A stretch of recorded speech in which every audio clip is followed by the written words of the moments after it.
Ram, I suppose you are hearing me. My job was to introduce me to the participants of this meeting.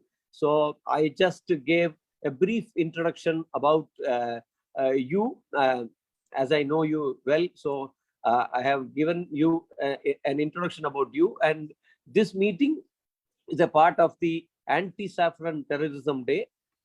January 30th is the date when Gandhi was assassinated, and we take a pledge on this day, like anti-saffron pledge on this day. So Comrade Tyagu has been conducting this meeting for long, and this is what we call in Tamil Fascisa Edirppu Makkal Munani. It is a anti-fascist people's front.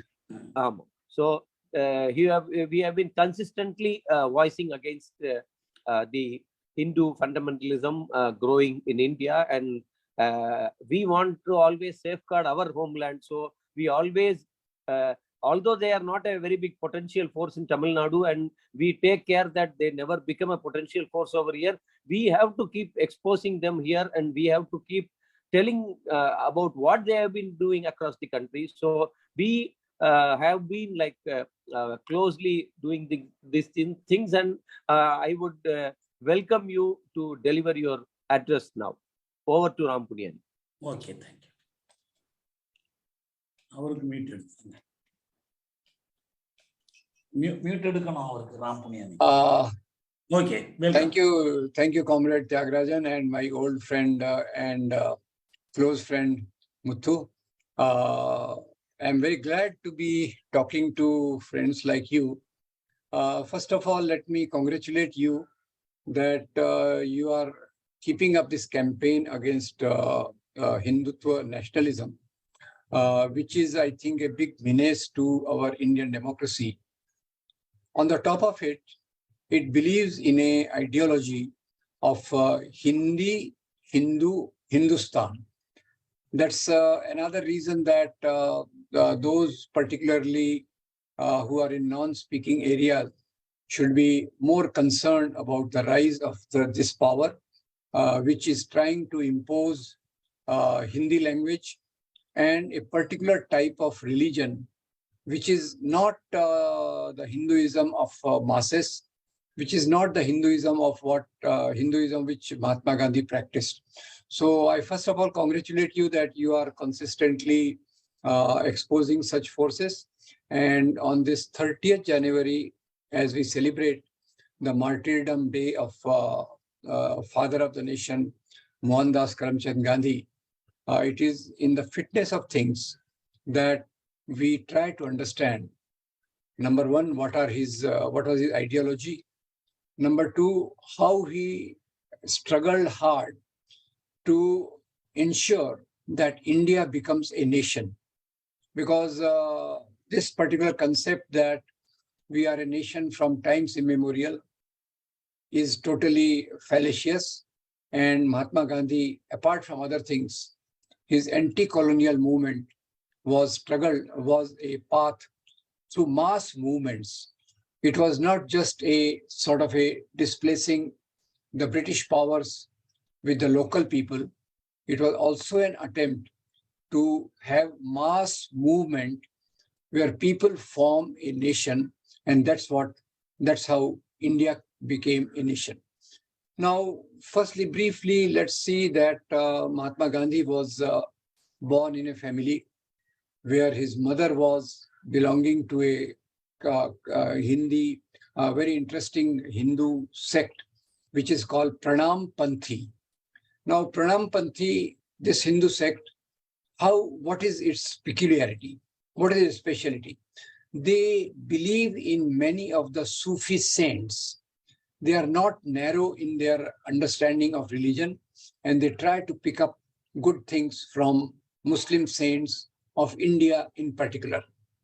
Now, second thing I want to point out, when Mahatma Gandhi went to England, please note that already in his family, there was a type of Hinduism where Islam was not an anathema, where Islam was not regarded as anything bad. And in Britain, he came in contact with many Christian missionaries. Now, these Christian missionaries tried to convert him. He did not mind interacting with him, but he did not convert. he did not convert, but in the process, he tried to understand the best things from Christian religion, like Sermon on the Mount. Sermon on the Mount influenced him maximally. Thirdly, I must say he had a lot of impact of Jainism and this particular variety of background, because of which he was a strong believer of non-violence. So these are the four philosophical rootings of the father of the nation, which we should try to understand. Now, somehow he became very conscious about injustice.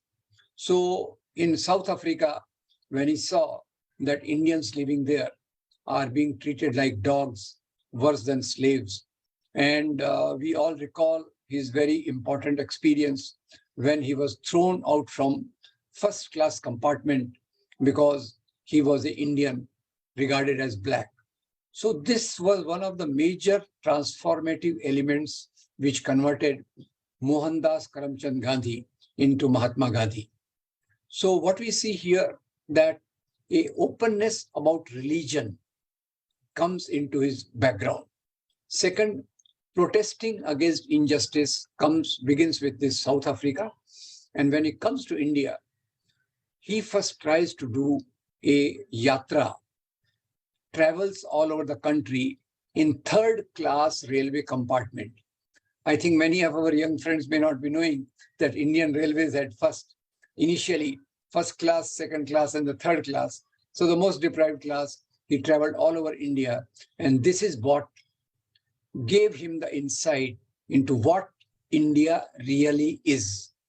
And from here, when he saw the immense poverty, misery of farmers and the working people, he abandoned those pant, shirt, jacket type clothes and came to that dhoti, which became a very peculiar feature of his clothing all through his life. So meanwhile, in India, of course, Indian National Congress, which was formed on the basis of pluralism, inclusivity, and of course, it was a mix. There were a lot of conservative elements. There were a lot of progressive elements, but mainly it was pursuing the path which can lay the foundation of a secular nation. So Indian National Congress had some retrograde elements, but still its most secular people were also trying to oppose the British rule through petitions, through articles, through representing in certain bodies and opposing British rule. Now, this is what is the greatest role of Gandhi. He transformed this anti-British letter writing into a mass movement. And this mass movement was not restricted to elite or one religion or one section of the population. And in 1920, we see that he starts non-cooperation movement, which is open to participation by most of the people. I must point out here at this point that it was after Mahatma Gandhi's non-cooperation movement that the communal forces, which were already there in the form of a Muslim League and Hindu Mahasabha, they became more worried and they tried to strengthen themselves.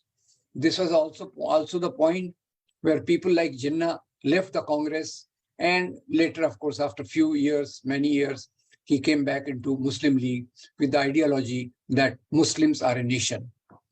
On the other side, Hindu nationalism was being articulated by Savarkar. Of course, in 1923, that comes out in the form of Hindus or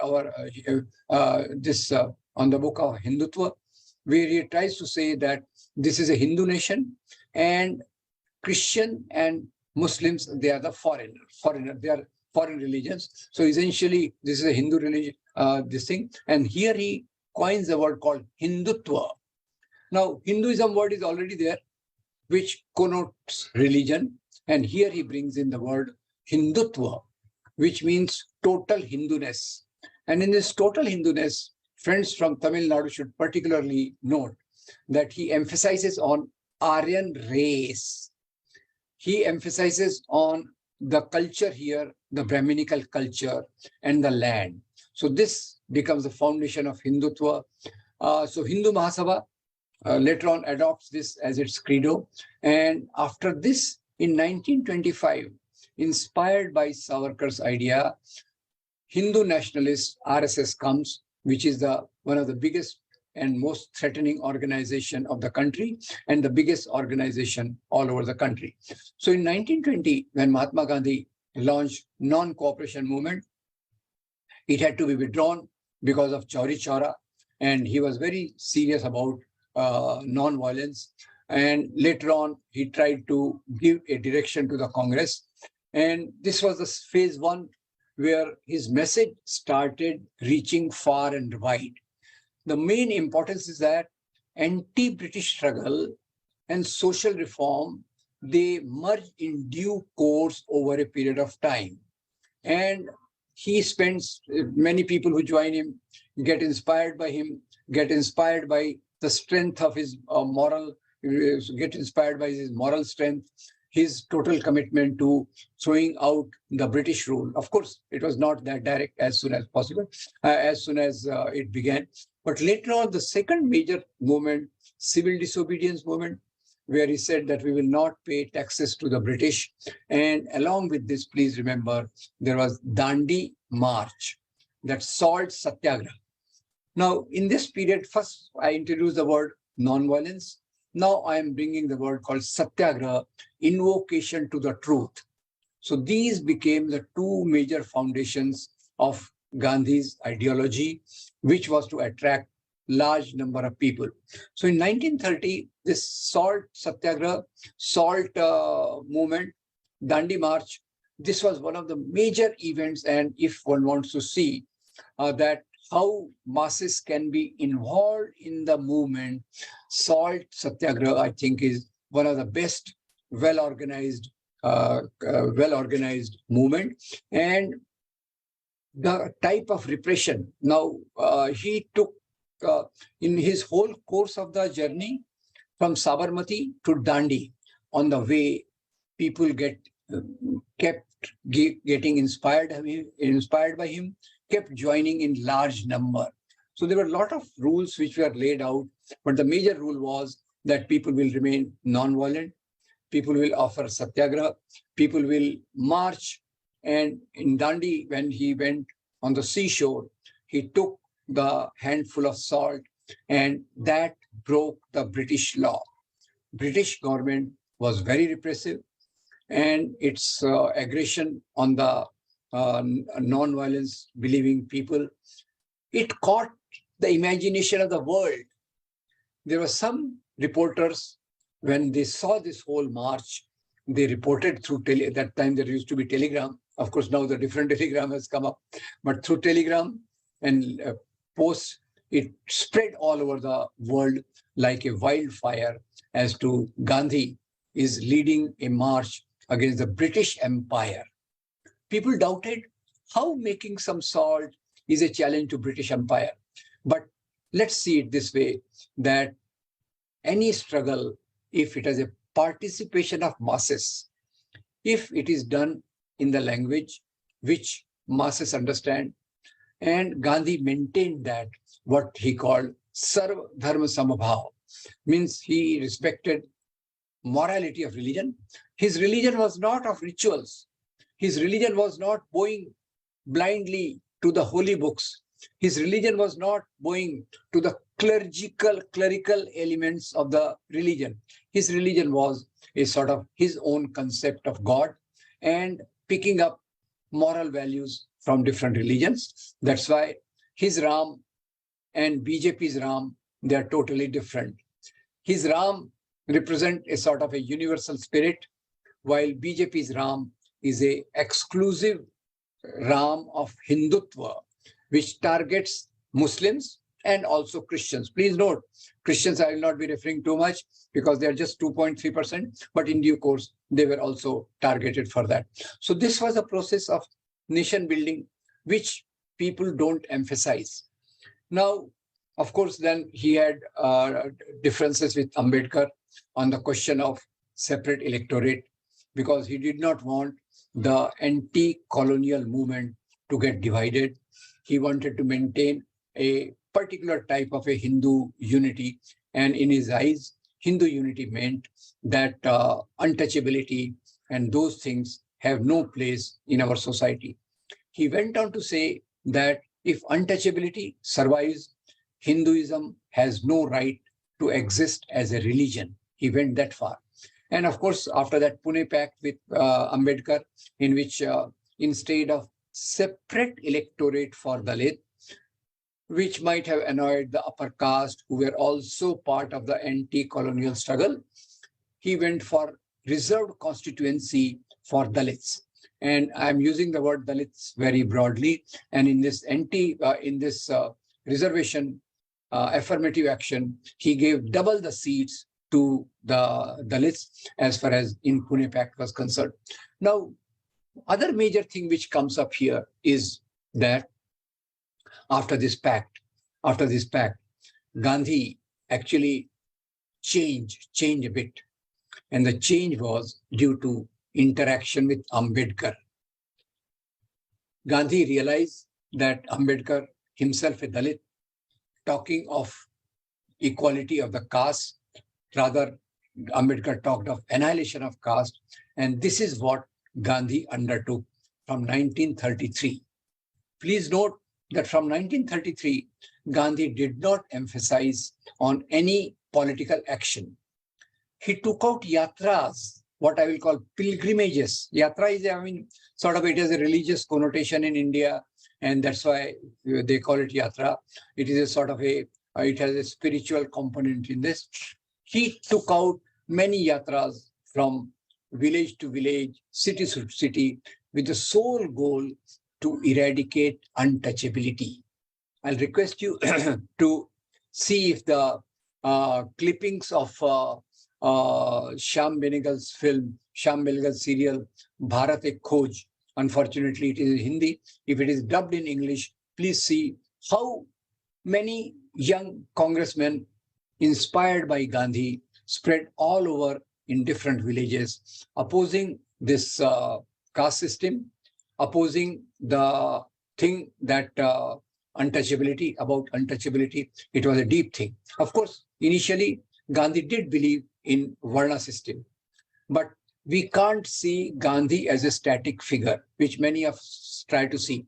As he goes down under this thing, he goes on changing his concept about Varna, caste. And of course, I will hold Ambedkar more authentic and more for the social equality, annihilation of caste. But Gandhi, in his own way, had a large impact in working against untouchability.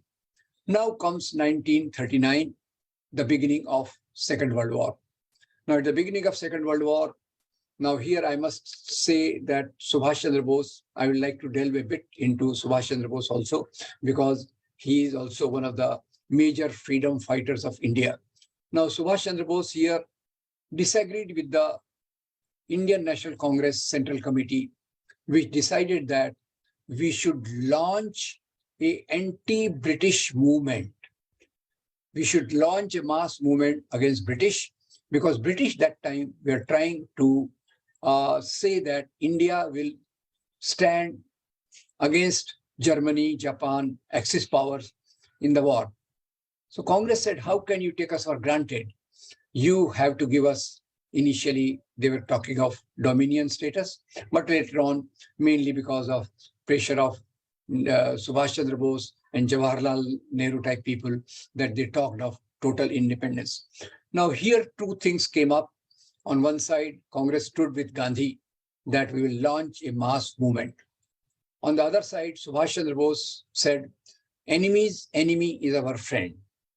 So Britain is our enemy, and Germany and Japan are enemies of Britain. So we should ally with Germany and Japan to defeat the British forces. Now, Central Committee of the Congress totally disagreed with that. And in 1942, on 8th August, in Bombay, in a Maidan called Agast Kranti Maidan, a resolution was passed that British quit India. in Hindi, Angrezo Bharat Chodo. And interestingly, this British quit India was word coined by one of the socialist leaders of that time, whose name was Yusuf Meher Ali.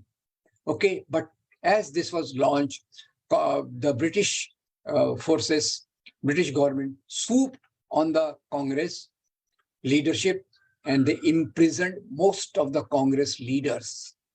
That time, Maulana Abul Kalam Azad was the president of Indian National Congress, and barring few of them, the Congress became devoid of leadership.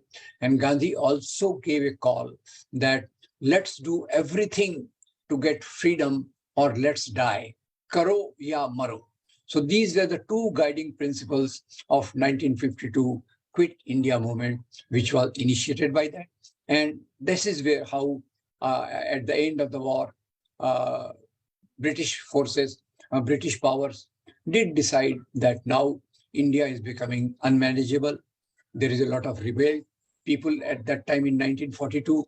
Because Congress leadership was all in jail, people became autonomous. And at different places, they started taking out processions, damaging British property, hoisting tricolor at different places. And of course, the government was very repressive and it tried to do this thing. Now, before I come further, I will give another example of which relates to first Bhagat Singh, and then of course Subhash Chandra Bose. Also, I'll elaborate a bit, and then these two things. Let's see. Now, in Maharashtra, in particular, as I think our comrade initially said about Godse, lot of films are coming up, lot of plays are coming up, glorifying Godse. And in one of the film clip, Godse says that he was forced to kill Gandhi because Gandhi, apart from other things, also did not do anything to save Bhagat Singh from being hanged. Now, nothing can be further than truth, because in that time, the Viceroy, Lord Irwin, at the time of his farewell also, and in other accounts also, it comes out that Mahatma Gandhi wrote 2 letters to Lord Irwin that Bhagat Singh is a patriot. He has not done this because of some personal goal, so he should not be hanged. Now, Lord Irwin actually wanted to consider it, but in due course he found that if he goes for this, many of the British officers threatened him that if you think of reducing the punishment of Bhagat Singh, we will resign en masse. So all the officers in Punjab, British officers, and who were, Saunders was murdered and Bhagat Singh was part of the plot, they came forward and they threatened the Viceroy that we will resign from our post. Now, when this happened, in one of the films, Nathuram Godse is shown as saying that, in 1931, Bhagat Singh was hanged. After that, there was a Karachi Congress. And in Karachi Congress, a resolution was passed that we condemn the British government for hanging a brave patriot like Bhagat Singh. So Godse, in one of the clips, this film, which is based on falsehoods, says that I was annoyed with Gandhi because Gandhi opposed the resolution which condemned the British government for hanging Bhagat Singh. I did some investigation and research, and I came to know that it was Mahatma Gandhi himself who had drafted that resolution condemning the British government. So please see the ploy of this Hindutva forces, how they can manipulate things to go on for this. Now, of course, after 1945, and then tragically, he is also blamed for partition of the country. Nothing can be farther from truth. Let me point out that partition mainly took place because of the British policy of divide and rule, number one. Number two, Savarkar's ideology that there are 2 nations here, a Muslim nation and a Hindu nation. And later on, Muslim League anyway wanted a separate nation based on Islam. So they passed a resolution that we want. In 1940, Muhammad Ali Jinnah made Muslim League accept that there should be a separate state for Muslims in the country. And but of course, let me point out here, Pakistan, East Pakistan, West Pakistan came to be formed on the ground of religion. Religion dominated in politics to a great extent. See the two trajectories. First trajectory was when they tried to impose Urdu as the national language of Pakistan. East Pakistan people who are Bangla speaking, they totally separated from that.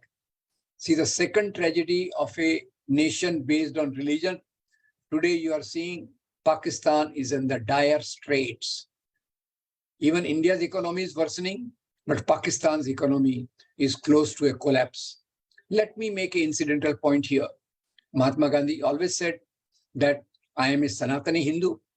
I am a Hindu, for example, but I can even sacrifice my life for my religious principle, but that is my personal matter. The state for whose fashioning I am struggling, that state will not be guided by religion A or religion B or religion C. So basically, this whole concept of secularism was deep-rooted in Mahatma Gandhi's ideology, where religion's moral values, I understand it this way, Gandhi belonged to a stream of religious people who focused on morality. And Muslim League, Hindu Mahasabha, they picked up identity aspects of religion to mobilize the communities for their political goals. So these are the two things here. Incidentally, but we must see that Mahatma Gandhi did point out that. Anyway, I was talking of partition. Some detailed time, please try to understand, try to read that British were also keen on dividing the country. So first is communal forces wanted separate nation for each of them. Muslim League wanted separate Pakistan, and Hindu Mahasabha RSS wanted that they cannot separate, they should remain part of this as secondary citizens. And as Hindutva ideologue Godse's Guru Golwalkar wrote that the Muslims, Christians, and communists, these are the three threats for India. And as far as Muslims and Christians are concerned, they should live here at the mercy of the majority community. They don't deserve citizens' rights. And incidentally, he appreciates Hitler's policy against Jews. Now, this is Golwalkar, from whom Godse picked up his nationalism. He says that Germans have showed us the path, how a nation is to be built. And the treatment they gave to the Jews is something which needs to be emulated by us. And these people belonging to non-Hindu religion, they should be live here at the mercy of the majority community, deserving no citizens' right. So partition is a complicated process, but by this time, Nathuram Godse, who was initially member of RSS, he was the RSS Pracharak. In 1938, he joined Hindu Mahasabha, and he was a disciple, close disciple of Vinayak Damodar Savarkar. Now, attacks on Mahatma Gandhi's life, what Godse killed him on 30th January 1948. This was the fifth attack on Mahatma Gandhi. First attack took place on 1935. Now, many times they say it is because of the partition that they wanted to kill Gandhi. It was because 55 crores Mahatma Gandhi wanted to give to Pakistan that he was killed. Now tell me, in 1935, there was no talk of Pakistan. There was no talk of 55 crores. So that, of course, they try to link up this 55 crores. I will come to that controversy also. Now, as we come down, partition became a reality, and mainly the people who were handling politics by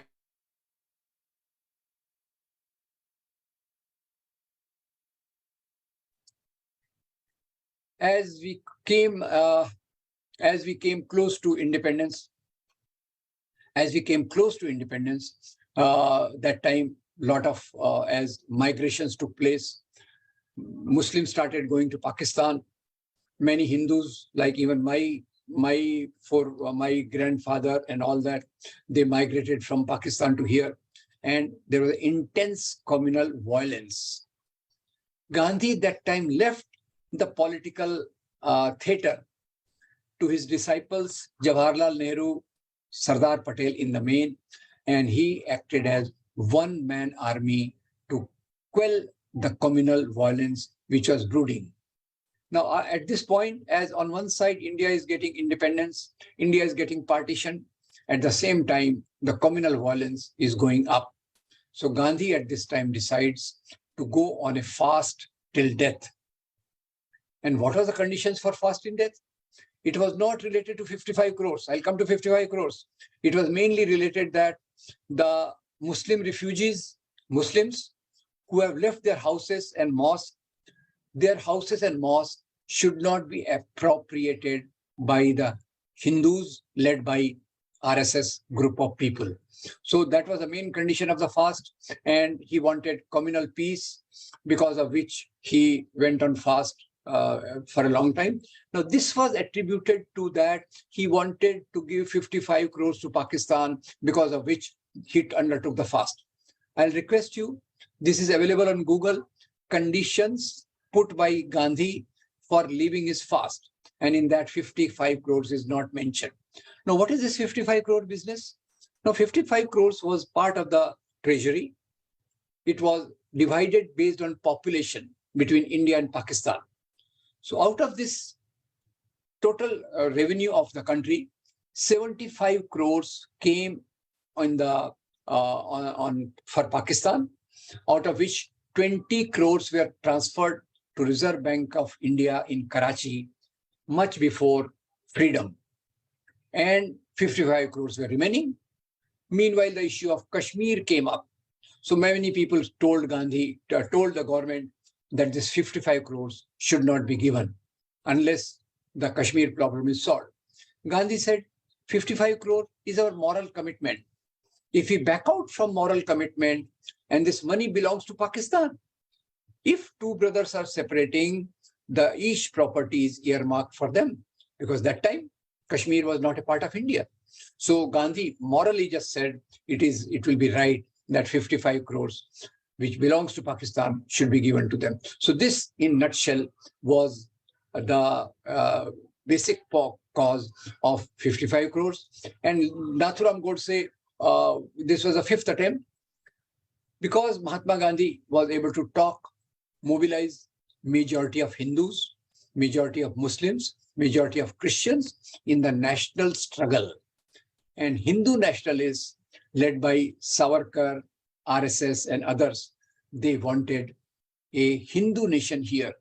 Please note, when Indian Constitution came up, when tricolor was declared as a flag of India, RSS mouthpiece, organizer and Panchajanya, they opposed the Constitution. RSS did not hoist tricolor on its head office for 52 long years. Now, lately under pressure, they are doing it. So basically, what do we learn from Gandhi? And what is the threat to Gandhi? As you are talking against fascism, saffron fascism, the basic point of RSS is that we are a Hindu nation. And if I want to contrast and totally put forward the ideology of this saffron politics here, please take two examples. On one side, Bhim Rao Babasaheb Ambedkar burns Manusmriti, and he goes on to become chief of the drafting committee of India's constitution. So this is on one side. On the other side, there is RSS and Hindu nationalist forces who uphold Manusmriti even today, and they oppose the values of Indian constitution. Today, the major threat which is posed to the Indian nationalism led by Gandhi, major threat is because of this attack on values of liberty. Our freedom is being curtailed. Equality is not being accepted. See the economic disparity which is increasing. Poor are getting poor, rich are getting richer. And the rights of Dalits, they are trying to, in the form of reservation, they are trying to erode wherever possible. as far as women's freedom is concerned, women's freedom is also being trying to curtail through the campaigns like Love Jihad. Our freedom to choose our food is being curtailed through campaigns like cow, beef, lynching, and other things. So this saffron fascism has not only created a mass psychology of Hindu nationalism, because of which the minorities are targeted. And I must tell you, as minorities are targeted, there is a polarization. And as polarization deepens, the fascist forces become stronger, at least in cow belt.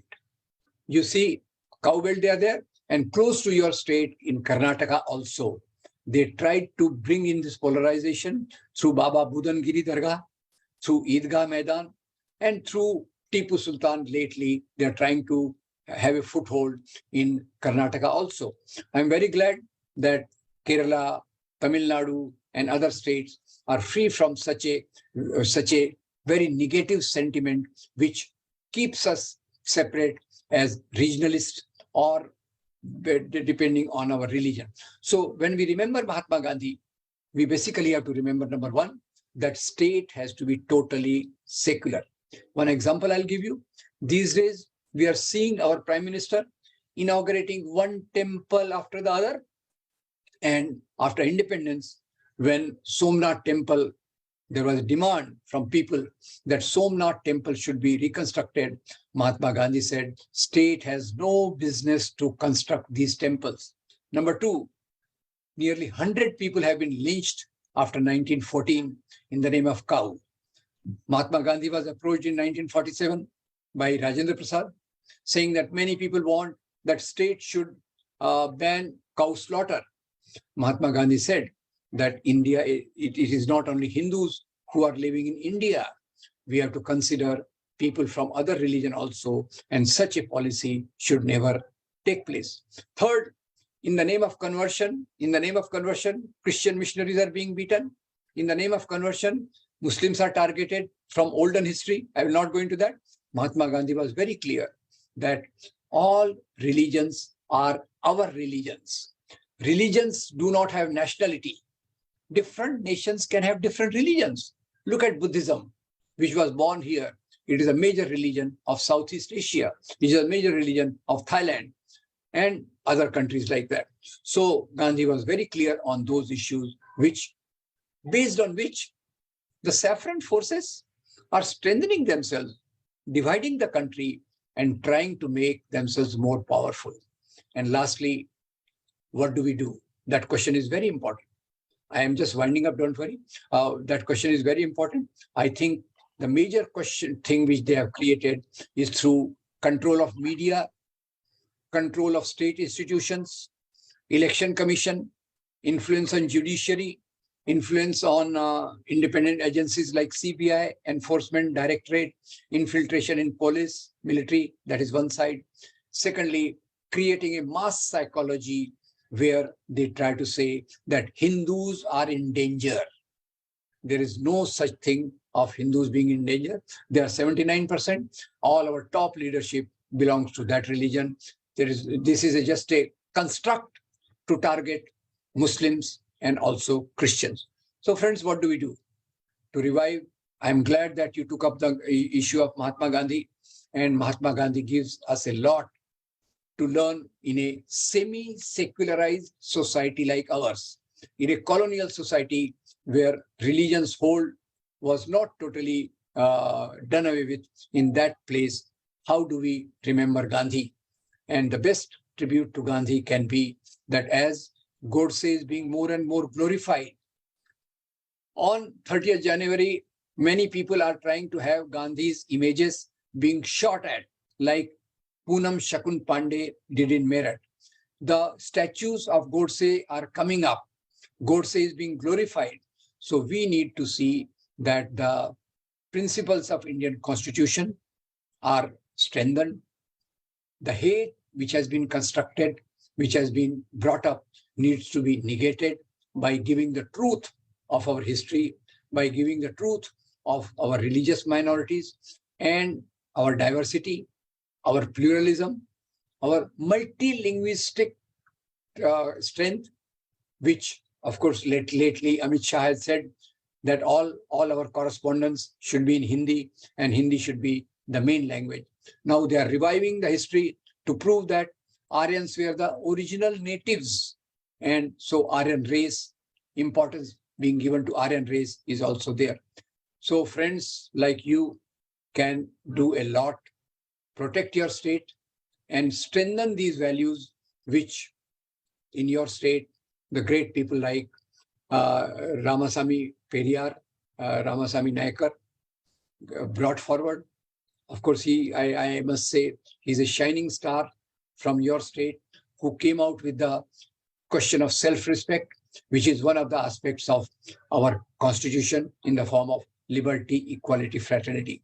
So while paying tribute to Mahatma Gandhi, I request you, I urge upon you, I feel that those values of Gandhi which match with the Indian constitution, those should be strengthened. And the saffron groups who are spreading hatred, not only against Muslims and Christians, lately against Gandhi, Nehru, and other freedom fighters, those should be combated in a proper spirit. And even in case of Tamil Nadu, the Dravidian spirit, the culture, the Dravidian culture, its centrality to the life in Tamil Nadu needs to be strengthened so that we don't fall prey to these very wily people.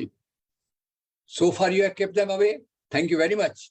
But don't be very sure that they can't creep in through some or the other mechanisms. You must be seeing what your governor did when he was asked to give a speech. This is latest thing, to control the state governments through governors who are just supposed to be figureheads. They are being activated to curtail the state governments. So with this, friends, I thank you very much. If there are some questions, I will try to answer them. And I congratulate you for taking up this issue and recognizing that the biggest danger to India is from the politics in the name of religion. Thank you very much.